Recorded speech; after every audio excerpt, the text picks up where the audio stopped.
opportunity where we began to reimagine the space. I was just telling these wonderful young ladies that um, we decided, I had a very public spat with the mayor of Dayton relative to where people were having access to COVID tests in impoverished communities. And it doesn't, when I meant impoverished, it wasn't just African Americans, it was people that did not have insurance. So we made a number of different phone calls, and then we found a new health company called Primary Health Solutions. Primary Health Solutions agreed to come with us, and over the next 6 months, we served approximately 2,500 people test to kind of deal with the COVID. And in that space of dealing with people over that time, as I was just sharing with these wonderful people from St. Paul, we have an opportunity to kind of broadcast on our broadcast, and as they do this on a regular basis. We have the president of banks, the president of MD, different politicians kind of come in live in our worship service and talk about COVID. During that time, we were able to get resources from all over the world. In response to those resources, we then did not just take them to the church, we set up a 501c3, which is now known as the Dayton Equity Center. In that space and time, in January of 2021, working with Kettering Health, and we used and worked with the people at Grace United Methodist Church, we did about 24,000 vaccination shots. In the time of doing those 24,000 vaccination shots, we also received a citation from the High Community Coalition for what we did relative to the 2020 election and registering people to vote. Why are you telling us all of that? It's because at that point, we submerged ourselves and no longer became a church. We became open to becoming a hub of the community that was housed in a religious facility. Does that make sense? If not making sense, please just raise your hand. So now, after we started in that vein, there was a young man that came that said he had a dream and a reality that he was in lieu of thinking about his life. This young man, John Quincy, came to me and said, Pastor, I was led to come to you all because I've had not just a dream, but I've had some conversations about how my life could be more meaningful and impactful with persons around the world in their quest to become whole in a medical sense. And before you know it, over the next 18 months, we now have 3.5 full-time and probably now 4 not-for-profits that are working in and around this space that was once a church, but now has become a definitive hub in this part of town. And as a result, there are more than 4,000 people that come in and out of this building on a regular basis.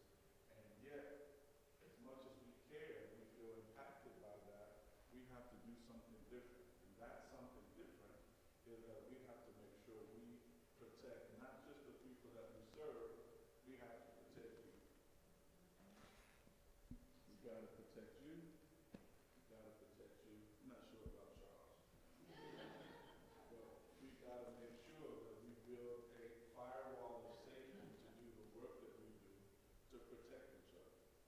And so we said before we go into another year, going into now our 3rd year, we will have an opportunity to at least on a quarterly basis stop long enough to get to know each other and not only have conversations about what Dan will tell you about what is safe sanctuary, which is not simply a part of our Methodist mandate of how we operate ourselves from a business standpoint, but also to begin to have some clear and coordinated conversations about building usage.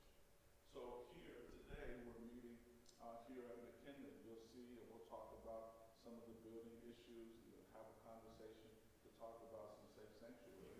The next will hopefully be they'll open the doors at St. Paul so you all can see what's happening at St. Paul and begin to facilitate some of those very similar buildings concerns as well.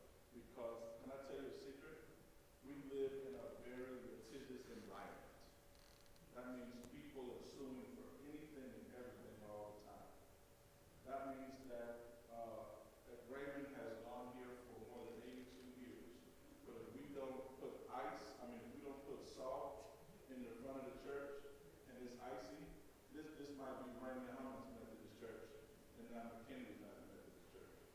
So we want to make sure and have these conversations that we say, not only are they impactful, but they're also secure. A secure place for people to come and serve, but also a place for people to be secure and work. And so today, one of our pastor for Congregation of Care and Concern, her name is Reverend Mckinley, for more than, I want to say 3 decades, but we'll say 3 weeks. So for the last 3 weeks, not 3 decades, Deb has been providing for churches all over this part of the country, not only having serious conversations about what does it mean to have a safe and secure environment, she's also a national consultant for something called Godly Play. And the Godly Play is a Montessori-based understanding of how to live into hearing the best of what the world has to offer through the lens and through the imagination of our children. And so when we think about safe sanctuary, there really is no one better, not just locally, but in the world, to talk about what we know to be safe sanctuary. Deb has worked extremely hard to put this packet together. You all will see some videos. She's got some very interactive things. And my hope is that by the end of the day, because we've paid for the heat, you can take your jacket off. And I hope that you all will begin to get to know some people whom you didn't come here with knowing initially. I'm going to go order some food for you all for lunch, and I'm going to let Deb take it away. Let's give her a round of applause as she comes. Can you do one more thing? Can you all just turn around and look up in the balcony? Let's give Ashton a round of applause. Ashton's been up since 6:30 this morning, taking care of you too. Thank you, Ashton. Thank you, Peter. Peter mentioned Godly Play and working nationally with that. And one of the things that is at the heart of Godly Play, which is a way of being with children and adults, not just children, but adults as well. And at the very heart of that is a word that goes beyond that: trust and hope and love. And when you put all that together, what it brings us to is value. What we're doing is valuing one another. And that's what the safety policy, and in this case for us, safe space policy, is going to do. It's going to show how much we value one another, how much the church values those who serve as employees or as volunteers in ministry areas, and then in turn with feeling valued yourself, how you bring that value to those.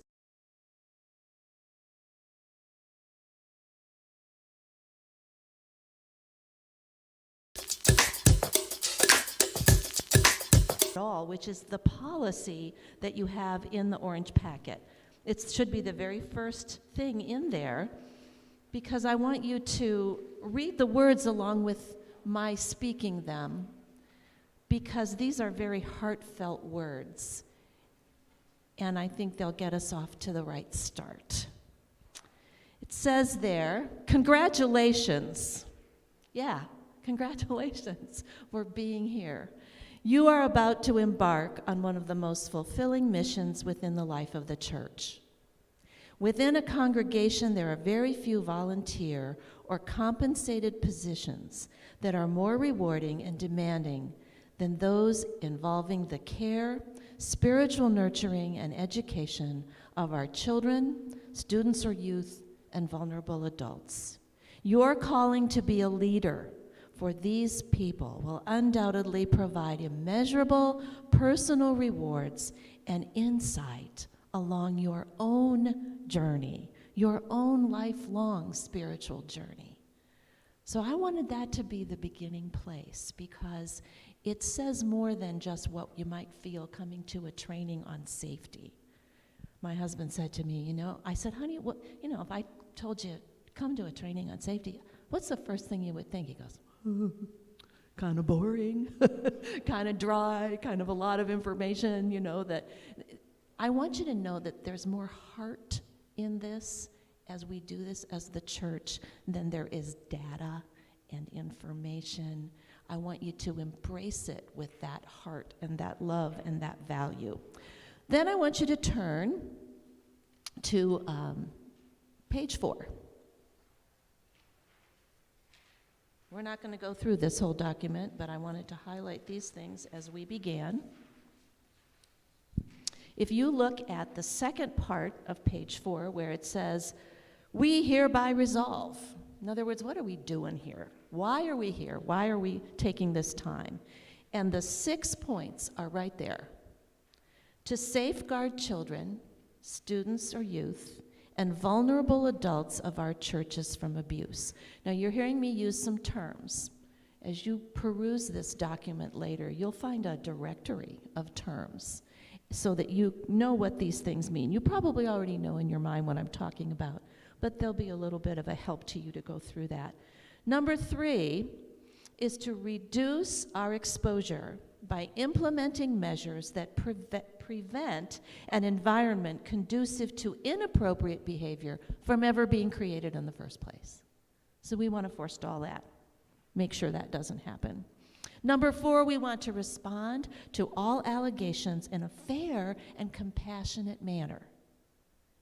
And number 5, protect church staff, all of you, volunteers, those of you who are here, from potential false allegations. We want to make sure you feel like you have a support system. And number 6, to limit the extent of our church's legal risk and liability. So you have a pretty good idea now of why we're doing what we're doing, and I hope that that gives you a good starting point for us today, because while we're here together, we're going to consider these 3 things. Why what we do, why we will consider why we do what we do to ensure safety. 2, we will share together for greater understanding, because sometimes things can be not so clear-cut. Not everything is black or white. Mostly it's gray. So we have to be able to talk to those gray spaces.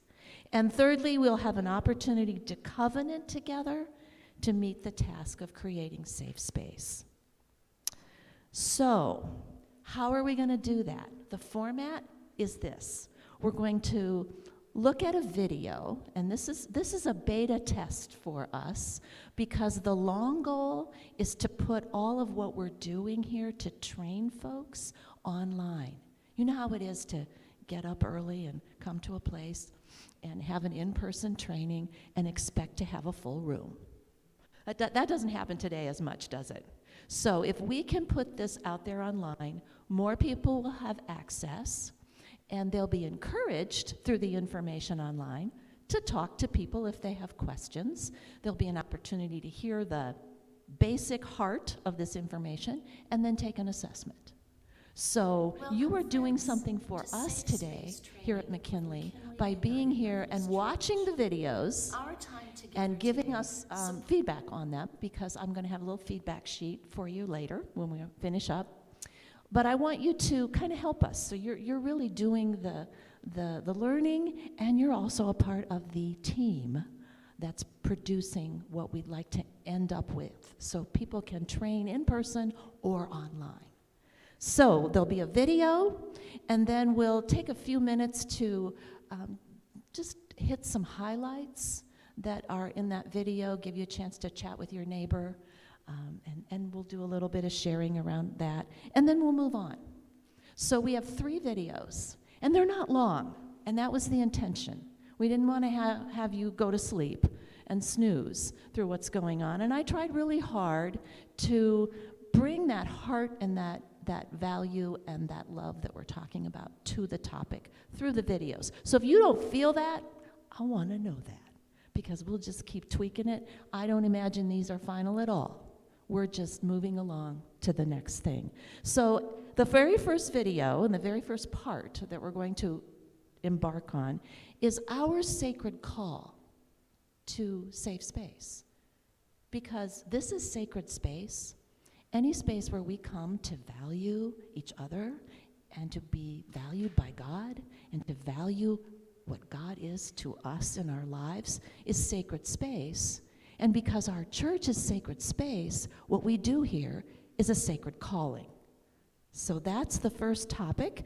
The video is only about 4 minutes, and Ashton is going to turn that on, and hopefully you'll be able to, we didn't do like the marvelous editing or anything, or working on sound issues. So if we have them, bear with us, and we'll go from there.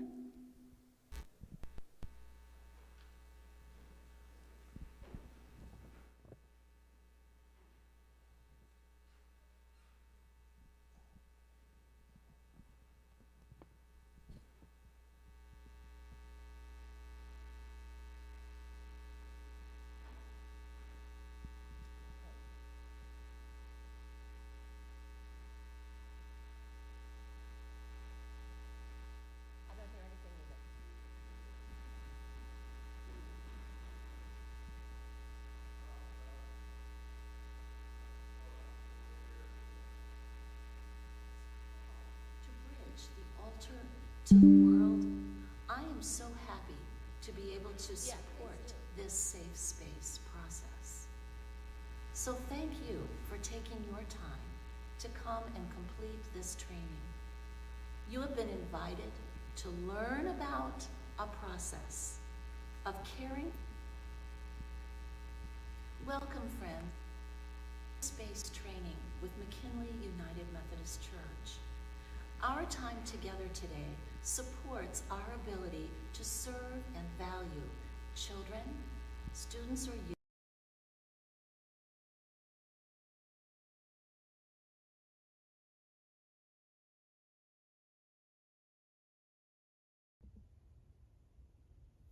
Welcome, friends, to Safe Space Training with McKinley United Methodist Church. Our time together today supports our ability to serve and value children, students or youth, and vulnerable adults, which is one of the greatest and most important things that we can do.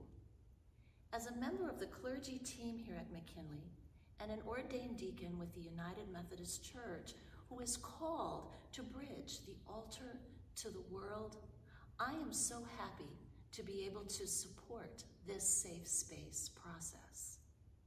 So thank you for taking your time to come and complete this training.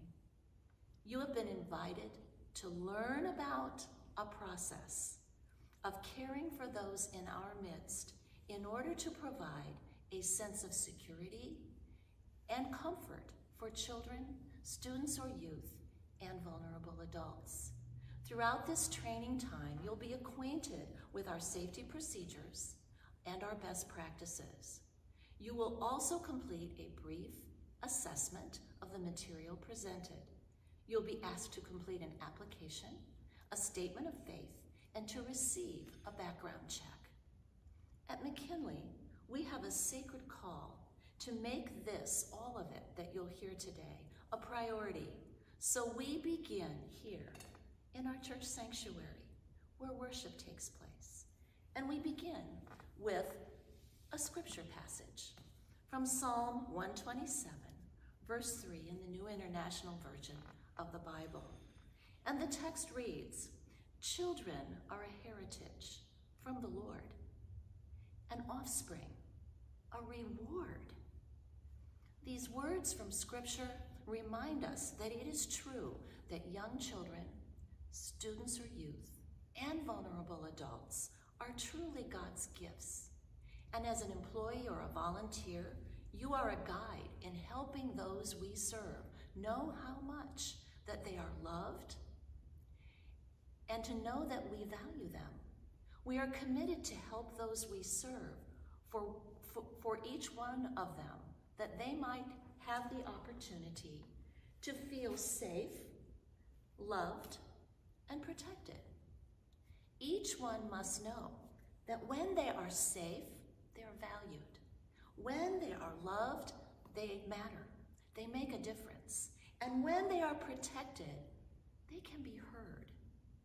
Our baptismal covenant also informs us and supports the well-being that we strive to facilitate because we know how this is made possible. We know that in baptism, a sacrament of the church, that we feel this sense of belonging to God, and also a sense of new life in Christ. We know that we are surrounded by steadfast love, established in the faith, and confirmed and strengthened in a way that leads to life eternal. As a church community desiring to hold hands with the larger community, we are blessed to carry out this important task. So in closing, as an employee or a volunteer, you are called to support those we serve, but you are also being supported. This training offered to you keeps you safe, helps you to feel loved, and to protect you. As the ones who serve, do the serving. What else did you hear?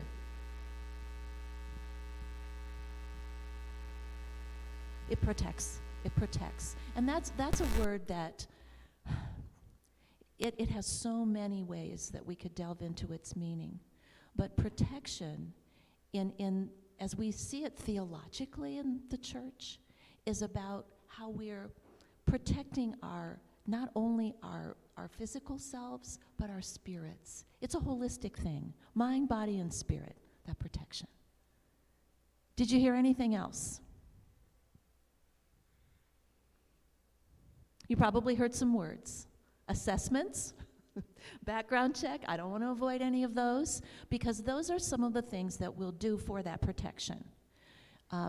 Background check will happen in, the flow of this, taking an assessment that's very simple on this material following the presentation. We also have a volunteer application. We don't ask that of our employees because they already go through that process. And then there's various forms that will be part of your file. And we'll talk more about all of that as we go on. Did any of what you heard, which was really more of the church's connection and the theological perspective of why we do what we do, did anything come up that caused you a question as you're moving forward? Okay, all righty. Then what we want to do is we want to look at best practices. The second segment of the video is about best practices. And I want you to really listen carefully, because there are things we can do in the church that are good things to do when it comes to safety. But then there are best practices. It's like taking and pushing it to the next level so that there is more of an opportunity to look for that excellence that we're talking about. So pay attention to these practices. I know that it might seem like we're kind of making some lists as we go along, but try to connect yourself to thinking about why these might be helpful as you hear about them. Welcome, friends.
Welcome to video segment number 2 of McKinley United Methodist Church Safe Space Training. When we think of safe space, what we're really thinking of is a place where relationships matter, a place that values those who come, both old and young, and a place where full participation is offered today and tomorrow and on into the future. This training is designed to create and prioritize safe space. This is desired for all those in our care to encourage building relationships that matter.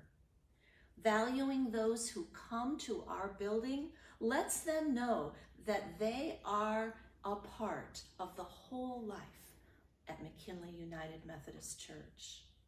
We are here in this space today, a space that was designed for children, students, or youth, so that you could put yourself in that place in talking about safety and best practices. We want our young ones to know especially that they can be leaders of the present and the future, and that they matter so much to the adults who have gone before them. We also want to have vulnerable adults know that just as there is safe space for children and students or youth, that they can count on secure places for them to come and be a part of things as well. Safe space training equals properly maintaining programs, ensuring safe environments, and bringing awareness.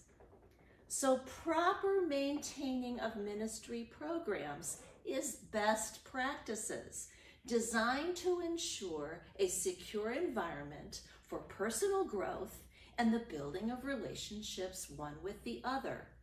It exists to make sure that we are all safe and we all do what we can to treat one another with love and with value. It provides awareness to assist us in recognizing any child, student, or youth, or vulnerable adult in distress over an abusive situation.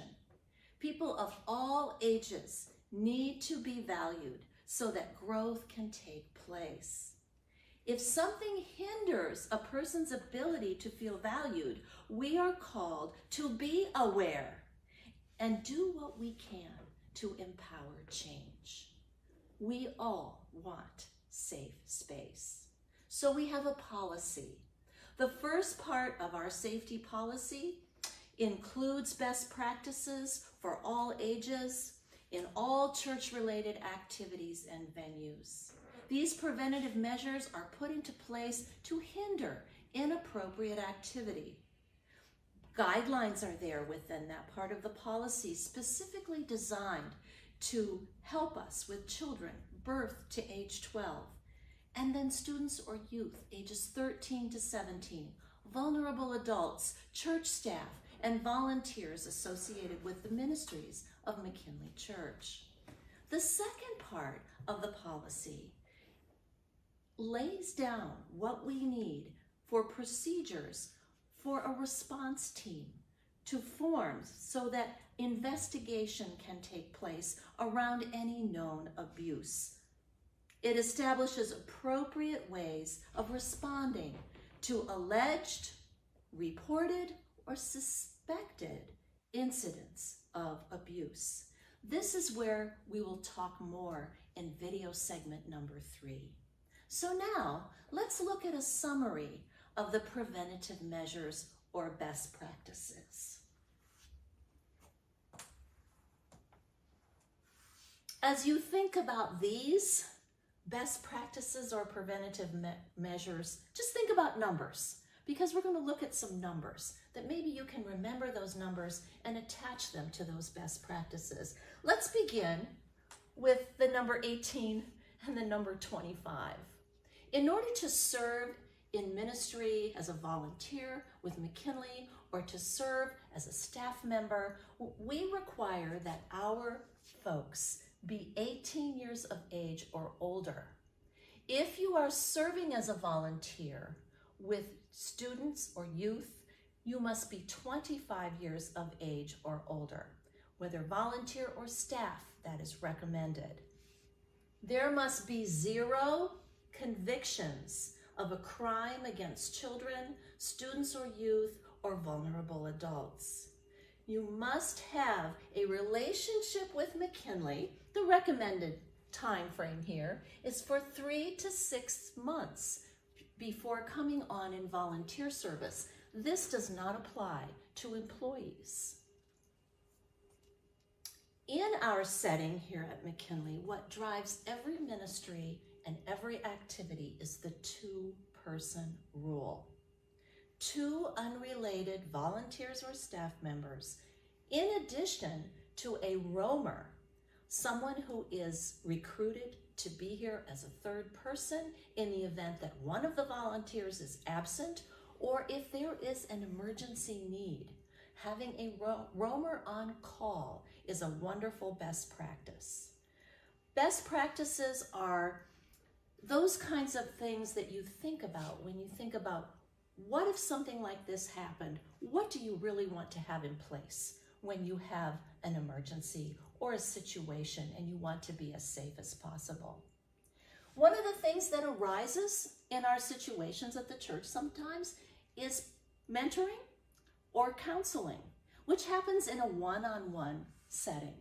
One-on-one meetings must take place, and I have this not in a numerical representation, but with the word, because I want you to remember that this is set apart, and we want to make sure that those kinds of settings happen in open public places or in a room where there's a window on the door, or the door can be left open so observation can take place.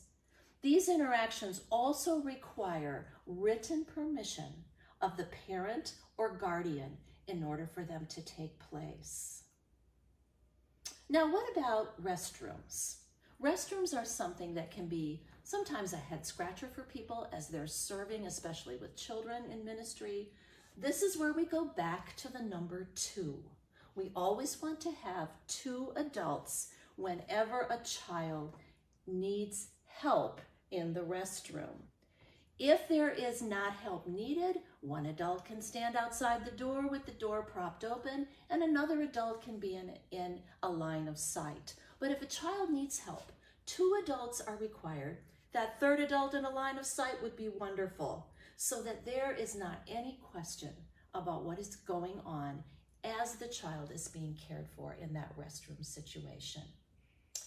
2 to 3 adults should always be thought about when it comes to this kind of movement around the building.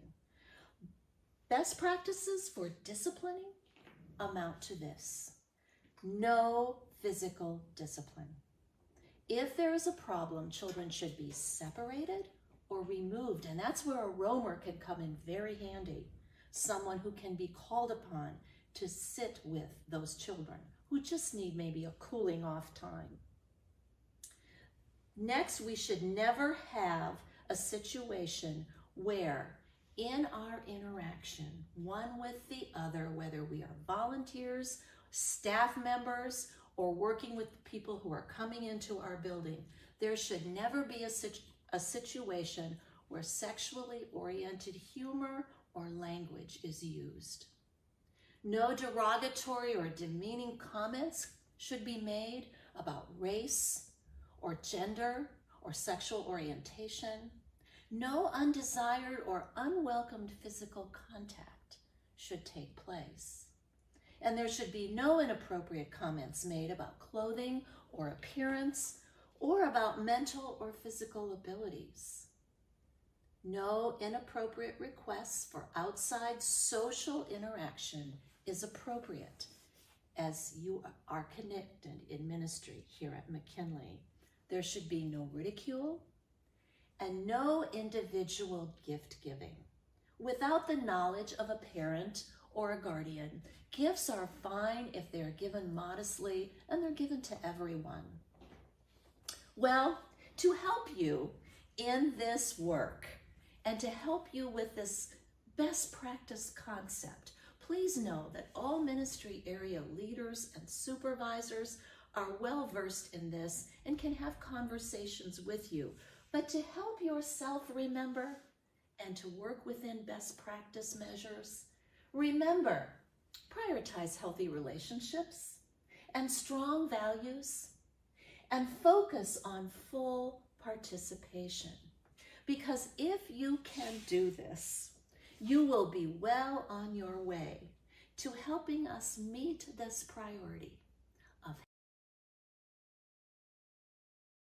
That sounds kind of sneaky, doesn't it? Just a term that someone threw out there.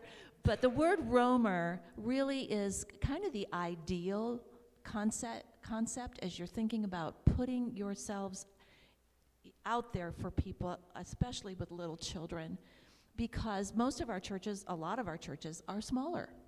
And having enough people to always be staffed up the way that you would like to be, best practice, the idea of having a roamer is a great way to go, because that way you've got somebody who's like maybe a cell phone call away, a text message away, they're in the building, and they can help with whatever that situation might be. The ideal best practice is to have those two people present whenever you're in any activity with children. But we also know we have common sense. If I'm working with a group of children and I see that I'm by myself because my partner can't come on a given date, found out last minute, can't be here, I can perhaps move what I'm doing to another place in the church where there are people, where things can be observed, where doors can be opened, people are passing by, and there's obvious interaction. We just don't want to ever create a situation where we're alone with a child or a group of children. Okay? So even having a couple of people on call, you know, if it's on a Sunday morning or if it's a typical day that you do things, making sure that there's an availability. Restrooms are the sticking point, though, because we don't want to be in the restroom helping children, just one person doing that. You know, you've got to have the door propped open, making sure that, you know, there's, again, that visibility. Probably the best thing is if the child just needs that encouragement, not you in their, right beside them, you can interact with your voice in helping the child and asking how are you doing? You need any help? You know, that sort of thing. Anything else that you heard that may have been unique? One of the things that does come up in this is how long you're in a relationship with someone before you bring them on in service in your ministries or whatever your work is that you do. We have this limited 3 to 6 months to have a relationship with someone before you would invite them into this process to become an approved volunteer or someone in service with whatever your work is. That can be something that is not set in concrete. Again, it's a best practice, but what we can say is that maybe you've known someone for quite a while in an outside setting, not necessarily with where you're doing ministry. There can be some exceptions made. That's not made by only one person. In our setting here, our intention would be to talk about that with someone from personnel or staff, so that we are kind of all aware that we've got somebody that maybe we just met, and obviously maybe they're the best person ever for this work, but we would want to have that conversation. So giving people time to be loved on too is really important as people come in and they begin to help you in ways that are not so much direct contact with our children, students or youth and vulnerable adults, but they're going to work in something where they're working with staff members and things like that. You get a chance to know them. All right? Any other things that came up in this that were different for you? Or jokes. Yes, joking. Oh, yes. And the innuendo that may come with those jokes. We never know. Sometimes we think we know the people that we're with and how they might receive that. But being more careful about the things that we say and how they value and respect that person. What I want you to do, because this is a very important factor and part of what we're doing here, I'd like you to sit with another person and look at a list. There's 3 scenarios on this handout. And I'd like you to just, as you sit with that other person, it might be neat if it's another person you don't know, but I'm not going to force that on you. It's fun to meet somebody else. But partner up with somebody, it can be 2 or 3, and pick a scenario. Read through it and talk about what you would do. How might you handle this scenario? Because, again, a lot of this is having it in our culture, our personal culture, how we value people and how we think things through based on that. So get your groups together here, and then you can get one of these from me.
Ministry director at a small church, and the only volunteer you can muster for your children's ministry is one adult.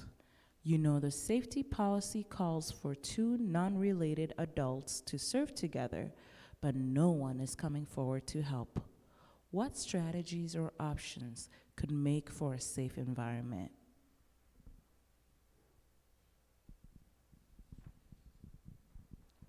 Is it clear, the situation we are in? Okay, so we need 2 people. We have got just 1 volunteer.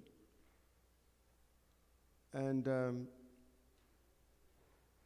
we see that nobody else is coming to volunteer, and we need to. So that's really a situation where we need to work on it and be sure we are safe, and children are safe. So we say that if this volunteer is coming, we need to know exactly how many days per week, the hours the volunteer will be available. And once we know how many times per week, we know those are the days we can also be able to serve, to help the children. Because without the volunteer, so the director will not be there as a director. He's going to be there as a volunteer. Not a volunteer, but as a second person.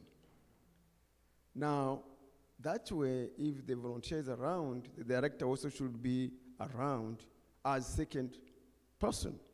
So which means we are now working under the situation where we only work or give a service to the children when the volunteer is around.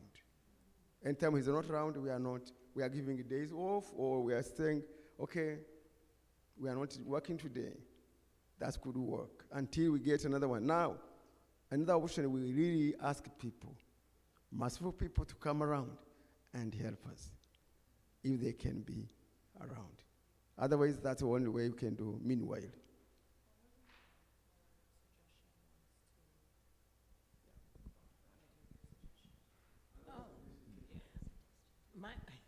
My suggestion was to find out when an event was going to be happening in the church or in the area, and then to schedule your time with the children on those days and in that vicinity so that you're always under observation and you can carry on your program. I was thinking about this particular scenario as I was typing it up, because what I know we have happening here is we have a day in the week when people come and they can get food from our food pantry. And they sit out in the hallway, and I'm thinking to myself, wow, this might be a really neat opportunity because families come together. And sometimes there are children. And I know the children have gone in to partake of some of the activity materials in the classroom down there. And I'm thinking, if I came as someone who is working with, congregational ministries, and I maybe have something going on for children when their parents are here as they're getting food, something simple that they could do. Obviously I would invite another person to come and help with this with me. But if that was not possible, I've got 2 open doors and their parents right there in the hallway. So yes. I don't know if my information's outdated because it's been a little while since we were licensed by the state of Ohio, but parents are always welcome. And so that would be one way that if there were a parent. I'd say there would be another scenario where you might just have to cancel. Congregation or your ministry team to look at that and say, we want to be safe. Best practice is important. So if we don't feel comfortable with the situation that we have, if we're hoping there's another group in the building and then there's not, we want to be honest with people and say, look, here's our opportunity. And maybe you fit into that opportunity somehow. But the director of the program, often I know I've been in that situation when I was directing children's ministry, that I would put my 2 people in place for that day's activity, but oftentimes as the director, I was there as that best practice to be an assurance. And that way you know you're covering yourself. So, any other thoughts around this number one? Here's number two. One of the youth leaders spends a lot of time on Instagram. She has friends on social media with several of the youth that attend the church. You notice her frequently interacting with them with photos and Instagram stories. You ask her about this, and she says she's trying to relate better with the students and have starting points for conversation. Any group attend to this one? Is there a group that looked at this one? Okay, okay. Sure, share with us what you thought. I think it should be initially addressed when someone comes in as a worker or a volunteer, that is unacceptable with children especially. Social media should not be in any realm a possibility for a adult and a child to be conversating.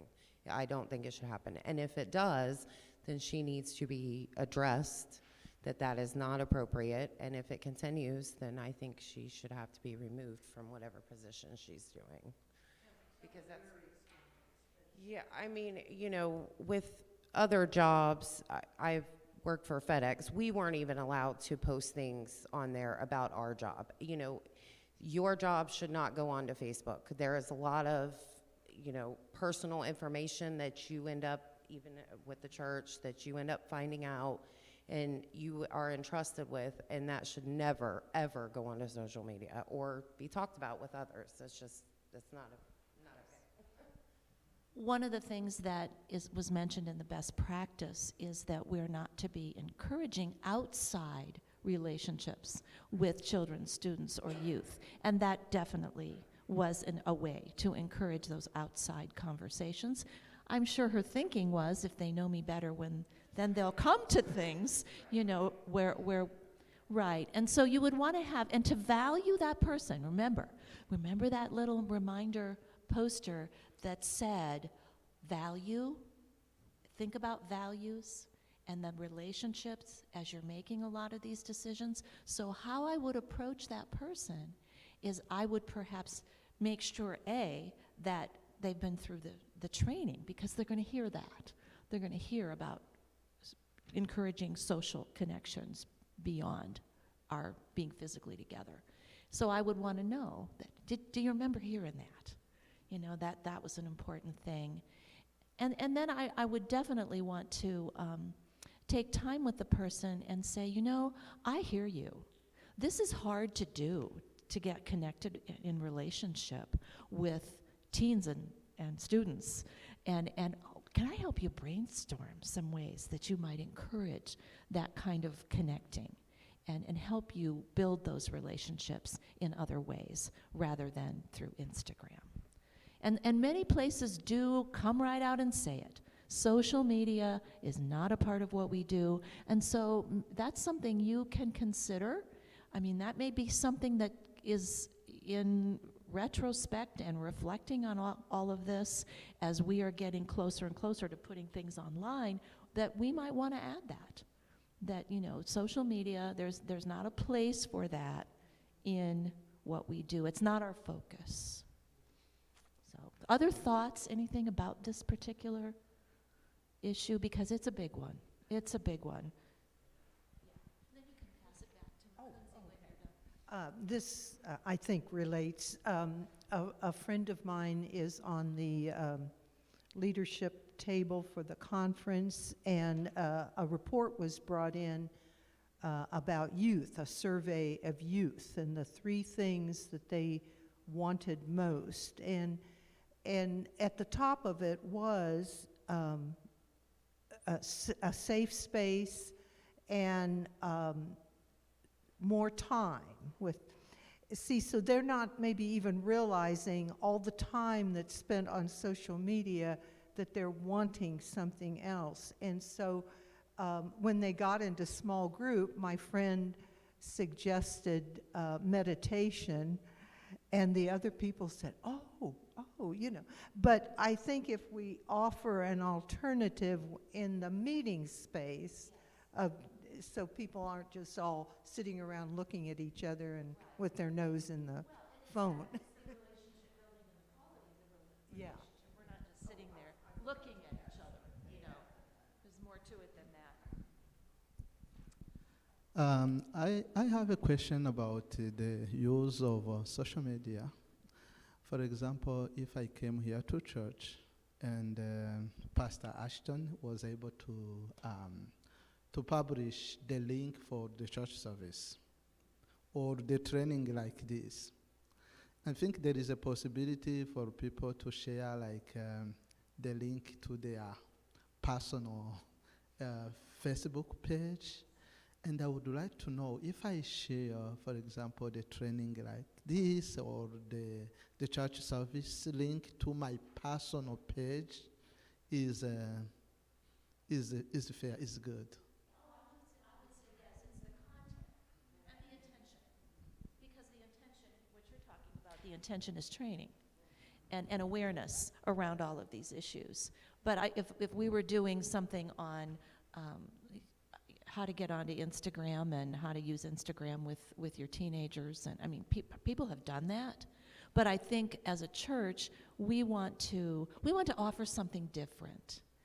I think in this world today, relationships are key, and we know people have relationships via social media. We know everybody does it. It's not going to go away.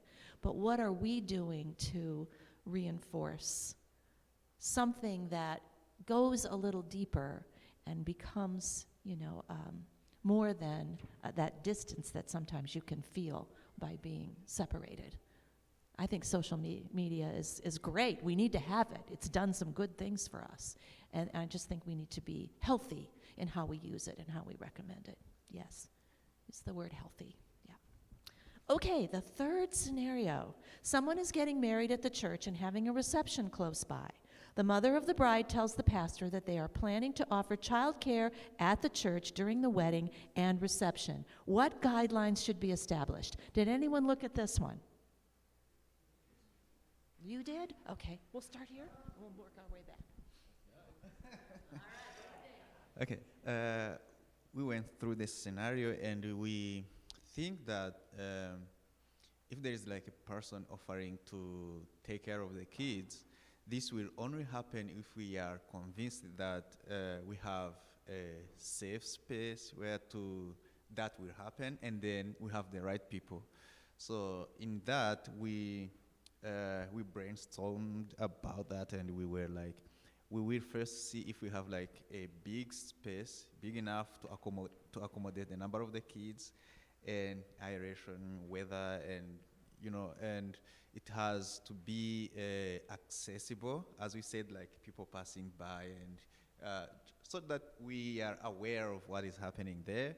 And then about people, first of all, it would be better if we would like to know if they have people who are trained or who are certified and who are aware of the policies around the state policies and our own policies. That is where we said we will also screen among people we have. If we have people who have that ability to take care of the kids, and we will suggest to team them up with those people they are suggesting, and we have like a team, as we said, like 2 people per, like we would split the kids into like small groups according to their age, and then we will have like 2 people taking care of a given number of kids, and then we should, yes, correct, yes. And preferably, as we said, we saw in a video, people who are not related to one another, and then one of our staff should be part of that team. So those are things like we said we would like to consider, and if we find that we have everything and we feel like it's a safe environment, and we have people who would help us and who are aware of what they are doing and they have that background, then we can let that happen.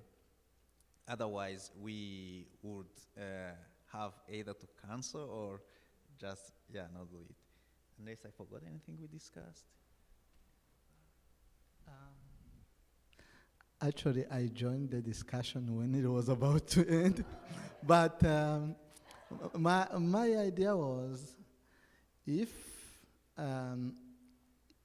I was a decision maker in this situation, I will not allow external people to come to read the daycare inside the church, because I will see if we have trained people inside the church. Because if something wrong happened, they will not ask those people from outside. They will come to the church. So I will contact the director of children services to see if we do have people trained to take care of children, and I will use those on. Very good thoughts. Very good thoughts. Any that didn't come up for you? Anything you want to add? I guess I'm spokesman.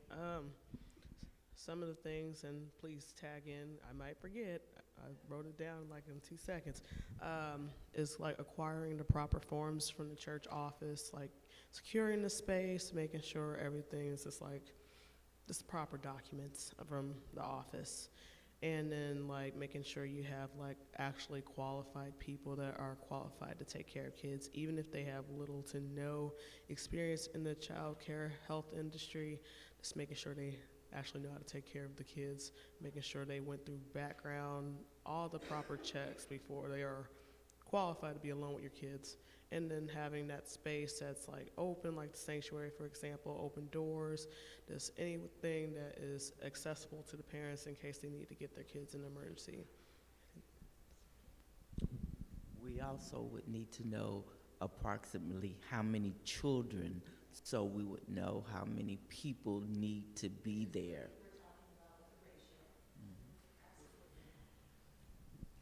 And that is included in the form, how many people you're expecting.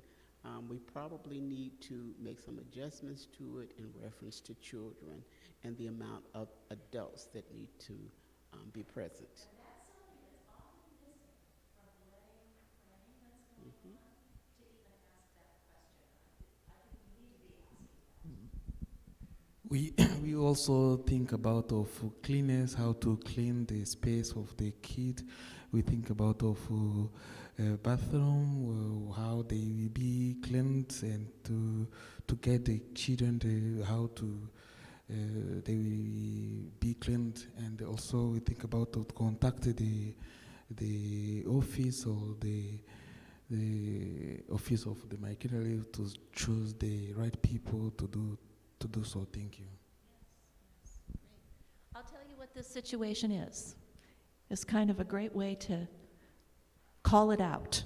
This is the same situation you have if you have an outside group using your building, coming to your space because they've asked for permission to use your meeting room, and they're going to have an activity with children or students and youth.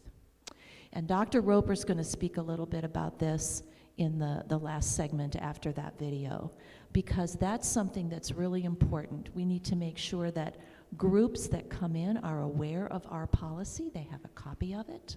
They know what it says. Many times groups that come in also have their own, so that they know what they've been told with regard to safety. But who makes the decision on how the calls are made and how things transpire with regard to safety?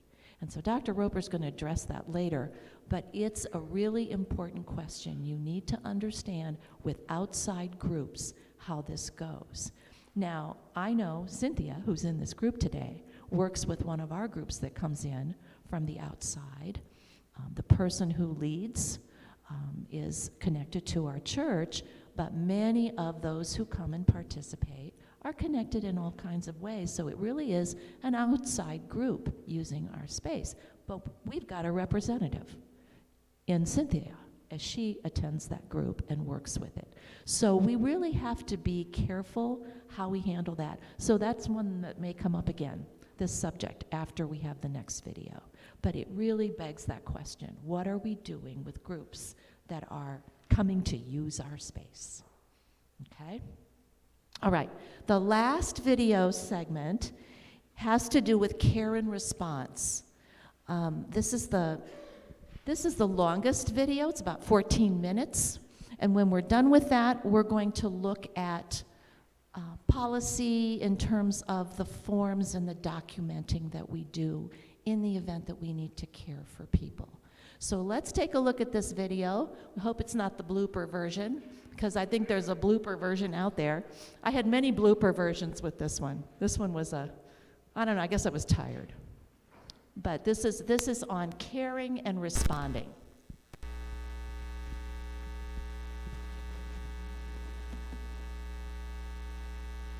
Church's Safe Space Training to video segment number 3. We've already been together for 2 video segments. The focus of the first segment was on why the church looks at the importance of this safety training.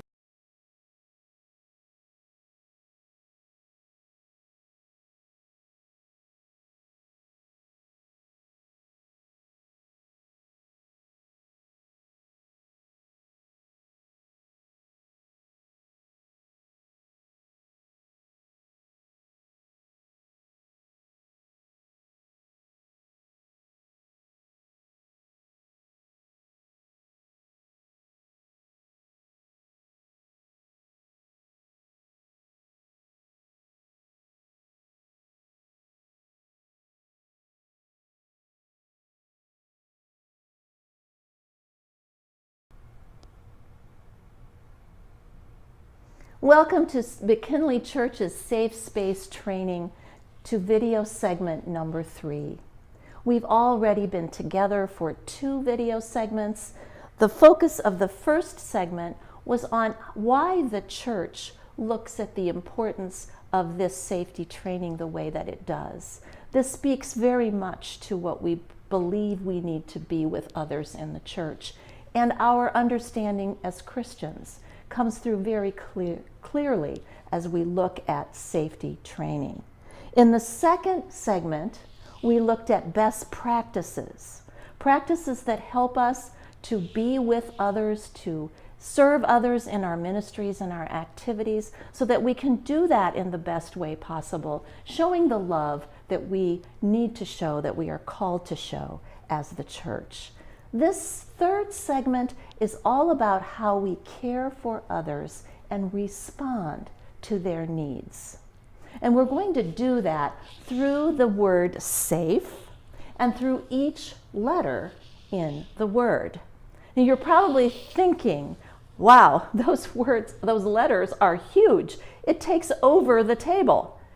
Yes, the letters are big, because safety is a very big part, as it should be, of all of the things that we do. It's a wonderful way to choose to love children, students or youth, and adults.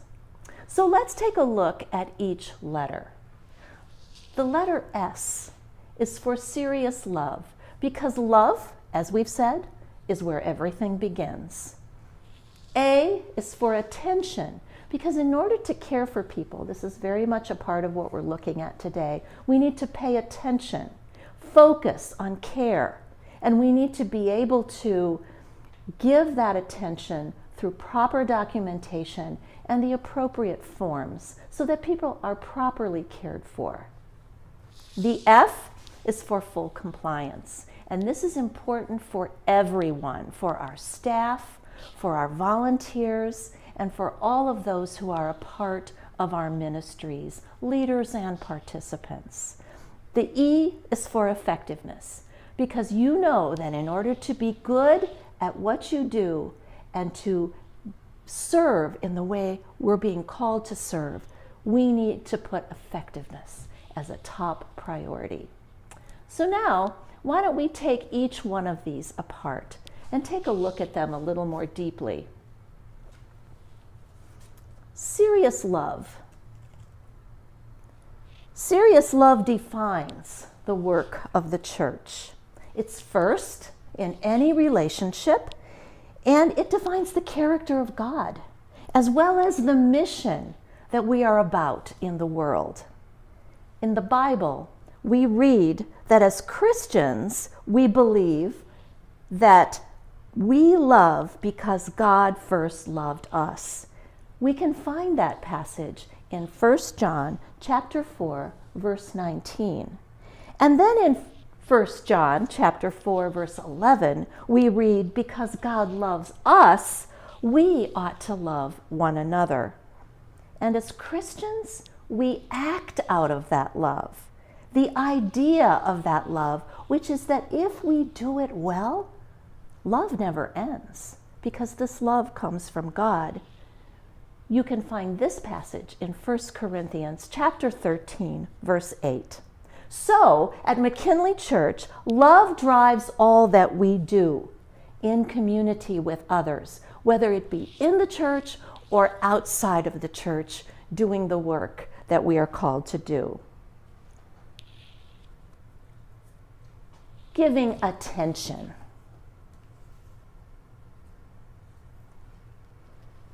When we give attention, we're helping others, we're caring for others, we're serving them in a particular way. And that kind of care can be care for an injury, or it can be a care for an issue or a problem, something that someone needs a special opportunity to be served and supported. We give attention to physical things. That might be physical injury of any kind. There are some injuries we can care for easily, and sometimes we need to call on others with expertise. But no matter how big or small, we need to be a part of that caring, because injury hurts. Physical injury hurts the body, and abusive injury hurts the heart. We know children get hurt physically because we watch them play and we know how they play. But you know, all people get hurt. It's a risk we take when we get together and participate with one another in activities or ministries. We want to care for our children, our students or youth, and our vulnerable adults. And we want to do this in the best way. When there is physical injury, it may be solved or served with some TLC, an ice pack, or other appropriate medical attention, or even some kind words or some encouragement. Sometimes, though, the injury goes beyond physical, and it is an injury of the heart. So we look out for that.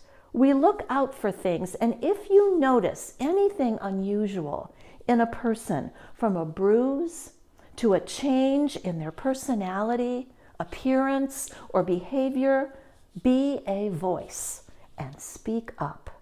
It is our responsibility. And we have a way to report these things, whether it's injury to the physical body or injury to the heart, because we have a way to document these particular needs that people have. We have an injury report form for physical injury. Should an injury occur, the form is filled out carefully because there's an opportunity to speak to what the injury is, how it happened, who was involved, all the details. And then it is turned in to the leader of the ministry where the injury took place as soon as possible. Then there is an abuse report form for the injury of the heart. And this is turned in to the senior pastor. Unless that is not comfortable, if the need arises and the senior pastor is not where the form needs to go, then we can take it to the district office, to our district superintendent, and it will be cared for there. We have contact information for our district, which is the Great Miami River District. And we know that as a part of our full conference, we have their support as well. Ohio is a good faith state. This means that your name will not go on any further documents beyond this report, the initial abuse report. After the report is submitted, the church carries on with the process. Up-to-date contact information is important, which is what we get from these forms. It's important there that we have clarity, that we have understanding, and that we have efficiency and a sensitivity to those involved. The annual permission form, so now we're not talking about reports or injuries, but we're talking about giving permission to those who come and take part in our activities. Every year, children, students, or youth will fill out a permission slip, a permission report that will allow for them to be a part of that ministry for the entire year. There is also an out of the area permission slip, which means that if someone goes out of town with the youth, let's say, then they will have permission with all of their pertinent information so that they can go out of the local area and have the necessary information should something happen.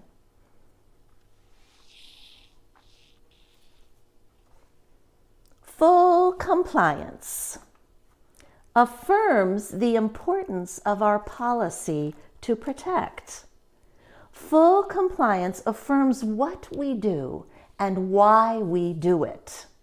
Remember that the what is about giving value, and the why is because we love. Full compliance protects all the participants. It protects the leaders, and it protects the community. You are protected because when you agree to lead or serve, you'll not be alone in that. You'll not be alone in the task of serving or leading because the church commits to walk with you. Having the support of others and the policy, the safe space policy, gives value to the ministry and the leaders involved. Full compliance means that you affirm the safe space policy, and it means complying with all the requirements that regard the forms. Effectiveness. Effectiveness refers to the good results we see when we support leaders and participants. The effectiveness and credibility given to our ministries supports everyone involved. Well, friends, this is where we revisit the two-person rule, or the Romer rule, which we've already talked about a little bit. The two-person rule, remember, we follow because we always want to have two approved leaders working with our participants. Two are necessary, or access to a second person if there is a need for that second person when serving our children, students, or youth, and vulnerable adults. Remember that in that two-person rule, there is reference to two unrelated people. And remember that the roamer is someone, it might be an usher, a greeter, or a leadership team member who is attentive to the space where an activity is taking place. The roamer stops and observes or checks in to make sure all is well. The roamer is also available via cell phone, perhaps, or some other way, so that when they are needed, they can be contacted. There may also be times that challenge the two-person rule when the second volunteer is unavailable and the people in charge find themselves alone. If this requirement challenge takes place, a written report of the incident where there were not two people in the space with the participants must be turned in on the day it occurs, because we want to show with our actions how much we value our children, students and youth, and vulnerable adults. Now, this might mean, what might happen here is that you may need to use your creative thinking in terms of what to do, because you do not want to wait and tell parents after an event that you were by yourself. But you would want to let them know in advance. Maybe then you may get some participation so that you have at least that eye, that visual observation. Or you may want to take the children to where there are more people so that they can be observing of what's going on. But what we want to remember is that we value our children and our youth and our vulnerable adults so much, encouraging love in all settings. And we ask questions then if we don't understand or we need more information. So make sure that you read the policy and then ask questions. When you're in the midst of your serving, if something comes up, turn to your leaders and ask questions. Make that a priority, as much as I am prioritizing right now, thanking you for being willing to share in this very important work. Looking for you to give us those today unless you're able to, because the volunteer application, if you're planning to serve with the church, it's going to ask you for some things you may not have all that information here, or references and things like that. Some of that data you might need to collect. But anybody who's going to serve, the leader of that ministry area will be able to take those forms from you, and we're going to be building a file for each person who serves, and that will remain in our personnel office with Andrell. The person who you're serving with as the leader of that ministry or area of service to the church would have a checklist to make sure everyone who's serving has taken care of all the appropriate things. And the first two appropriate things are the application, the volunteer application. Remember, I said earlier, employees already have a process that they go through. But on the back side of the second page of that application is a statement of faith, a participation statement of faith. And you would just need to fill that out. I know we often work with volunteers who may not be members of the church. The very first item on the statement of faith is, I accept and affirm Jesus Christ as my Lord and Savior. And I think that would be the opportunity for the ministry leader to have a nice conversation with that person. I would say if someone is willing to sign off on all 8 of those, and they're willing to talk a little bit about faith and maybe hearing more about that, moving some in their own growth, hearing about what maybe they already do. I think there's some wiggle room with that number 1, but you want to have that kind of conversation as a ministry leader about who we are in the space we are in, because we abide by certain things because we are a sacred space, a faith-based community. So those are the forms that you would want to get to us in terms of things that would go in your file. You signed in today, so if you're moving forward and being an accepted person in terms of our safe space training, your presence at this event would be noted on that checklist, the date of our training today, and then the forms that you would complete, these 2 that I talked about, and your background check information would go there as well. There's just a number of things, an agreement that you're making to do some further training. Let's say we provide CPR, and we want our people to know CPR. We're going to make you aware of those things and hope that you would be willing to care for that as part of this. Then there are forms like this that refer to this care and response. The incident injury report, I mentioned in the video how detailed this form can be, because if we have an injury, we want to do the best we can to articulate what we see. So there's like type of injury, there's a whole list just to give you food for thought, on what you might be looking at. The part of the body that's affected, action that is taken, summary of the incident that can be put on the back of the form, the person completing the form, having the parent sign the form that lets everybody know that we've had conversation. We've not just dealt with something and then sent the child home.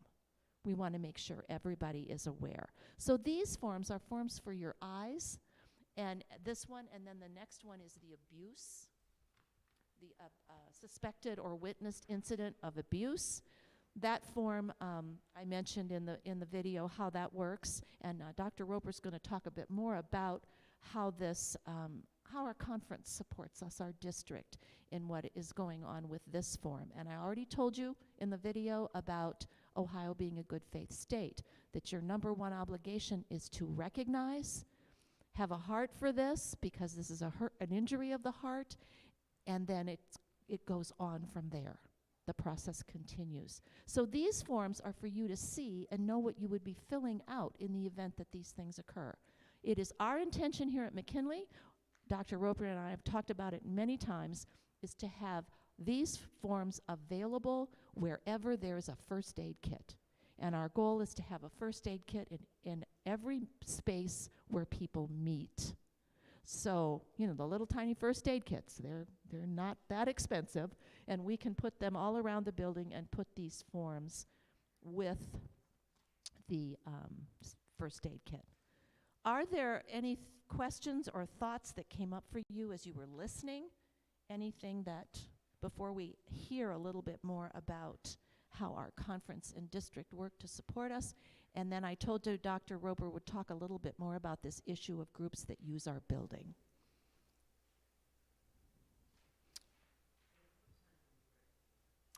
When we're done with this. As soon as you speak, we're done. You can pray for us and take us to lunch. How about that? All right. And I'm going to put assessments, little, assessment sheet for you to give us some feedback on what we did today on the lunch tables downstairs.